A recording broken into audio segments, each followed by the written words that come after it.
আসসালামু আলাইকুম প্রিয় ভিউয়ার্স, আপনাদের সবাইকে স্বাগতম আমাদের আজকের ভিডিওতে।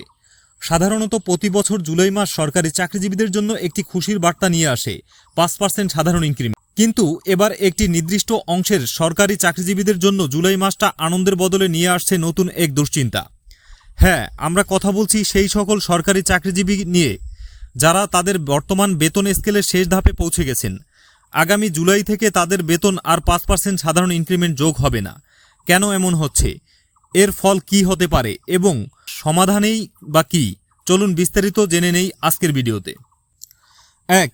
জুলাইয়ে ইনক্রিমেন্ট নেই, শেষ ধাপে থাকা চাকরিজীবীদের নতুন সংকট।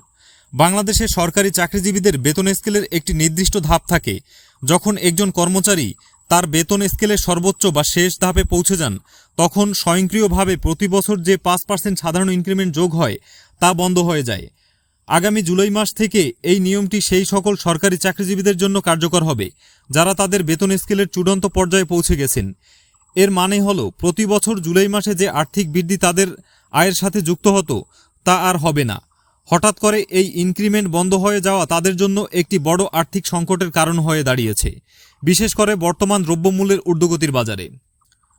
2. তারা খুবই অসুবিধার মধ্যে আছেন, জীবনযাত্রার ব্যয় মেটানো কঠিন। ইনক্রিমেন্ট বন্ধ হয়ে যাওয়ার ফলে শেষ ধাপে থাকা সরকারি চাকরিজীবীরা গুরুতর অসুবিধায় পড়েছেন। তাদের মাসিক আয় হঠাৎ করে থমকে গেছে, অথচ নিত্য প্রয়োজনীয় পণ্যের দাম, বাড়ি ভাড়া, চিকিৎসা খরচ সবকিছুই প্রতিনিয়ত বাড়ছে। একটি নির্দিষ্ট আয়ে জীবনযাত্রার ক্রমবর্ধমান ব্যয় মেটানো তাদের জন্য ক্রমশ কঠিন হয়ে পড়েছে। তাদের দীর্ঘদিনের অভিজ্ঞতা ও সেবার পর এই ধরনের আর্থিক স্থবিরতা তাদের মনোবলকেও প্রভাবিত করেছে।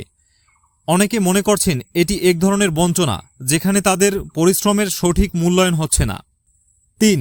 এর সমাধান কি হতে পারে? সরকারের কি করা উচিত? এই সমস্যার সমাধানে সরকারের দ্রুত পদক্ষেপ নেওয়া উচিত। কয়েকটি সম্ভাব্য সমাধান হতে পারে। নতুন পে স্কেল ঘোষণা। সবচেয়ে কার্যকর সমাধান হলো দ্রুত একটি বেতন স্কেল, যেমন নবম পে স্কেল ঘোষণা করা। এতে করে যারা শেষ ধাপে পৌঁছে গেছেন তারা নতুন স্কেলে উন্নীত হয়ে পুনরায় ইনক্রিমেন্টের সুবিধা পাবেন। বিশেষ মহার্ঘ ভাতা। একটি নির্দিষ্ট হারে মহার্ঘ ভাতা ঘোষণা করা যেতে পারে, যা মূল্যস্ফীতির সাথে সামঞ্জস্যপূর্ণ হয়ে এবং সকল চাকরিজীবীর, বিশেষ করে শেষ ধাপে থাকা কর্মচারীদের আর্থিক চাপ কমাতে সাহায্য করবে। বিশেষ ইনক্রিমেন্ট বা প্রণোদনা। যারা বেতন স্কেলের শেষ ধাপে আছেন তাদের জন্য একটি বিশেষ ইনক্রিমেন্ট বা প্রণোদনার ব্যবস্থা করা যেতে পারে, যা তাদের মূল বেতনের সাথে যোগ হবে এবং নির্দিষ্ট সময় পর পর এর পরিমাণ পর্যালোচনা করা হবে। 4. 2015 সালের বেতন স্কেল ত্রুটিপূর্ণ, এ কারণেই সমস্যা। বিশেষজ্ঞদের মতে 2015 সালের যে বেতন স্কেল বর্তমানে কার্যকর আছে তাতে কিছু ত্রুটি বা সীমাবদ্ধতা ছিল, যার ফলশ্রুতিতে এই সমস্যাটি দেখা দিয়েছে। এই স্কেলটি এমনভাবে ডিজাইন করা হয়েছিল যে একটি নির্দিষ্ট সময়ের পর অনেকেই স্কেলের শেষ ধাপে পৌঁছে যাচ্ছেন, কিন্তু এরপর তাদের জন্য আর কোনো স্বয়ংক্রিয় আর্থিক বৃদ্ধির সুযোগ থাকছে না। একটি সুদূরপ্রসারী এবং গতিশীল বেতন কাঠামোর অভাবে এই সংকট তৈরি হয়েছে। শেষ ধাপে থাকা সরকারি চাকরিজীবীদের এই সমস্যাটি একটি মানবিক এবং অর্থনৈতিক উভয় সংকট। সরকারের উচিত দ্রুত এই বিষয়টি আমলে নিয়ে একটি টেকসই এবং ন্যায্য সমাধান খুঁজে বের করা, যা তাদের দীর্ঘদিনের সেবার প্রতি সম্মান জানানো এবং তাদের আর্থিক নিরাপত্তা নিশ্চিত করবে।